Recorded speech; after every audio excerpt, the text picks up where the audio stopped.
Hey everyone, I just want to go in and show you everything I made this weekend. So I did a video a couple of weekends ago about the stuff that I make, just kind of like save some money. It's also a little bit slightly healthier because the ingredients are less and there's no extra additives or preservatives or colors or like things like that. Um, so in my last video that I just uploaded, I said I started baking on a Friday afternoon slash night just to kind of get ahead. And I finished off a lot of the baking on Saturday morning, except for the sourdough loaf, which I just cooked this morning. I'll show you guys that in a second. Right, so here we go. I made some cream cheese. Um, this is great for just putting on some sourdough toast if you want like a cheesy toasty snack, or dipping into carrot sticks as well. This is my cookie jar. This has already been devoured. And then I've got, instead of making cheese straws this time, I made like cheesy kind of crackers. So just something a little bit different.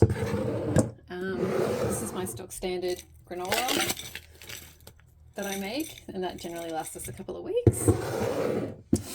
Popcorn, as per usual, great, healthy, tasty snack.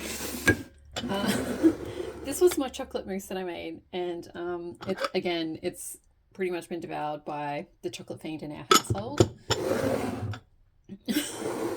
And then pot set yogurt, I made 2 of these, and goes really great with the granola. And here's my little sourdough loaf that's literally just come out of the oven. So, wow, crunchy. I'm gonna let this guy cool down for several hours, and then I'll cut into it and we'll see what it looks like. So all these things is kind of probably would have cost roughly like up to, oh, and also there's another loaf of bread too that I made. So it kind of would cost me an extra like $30 to $40, if not more. Yes, that is a huge savings, and you kind of got to weigh in the cost of the time that it takes versus the money that you're saving. So I might spend like an entire day baking and cooking this stuff. But then at the end of the day, again, I'm saving money. There's extra snacks and food in the house that we wouldn't normally have, or it would be too expensive to buy. And it's great to be able to make and bake all your own things. As I said earlier, there's less preservatives and additives and things like that. There's only like a few ingredients, and it's all relatively easy to make.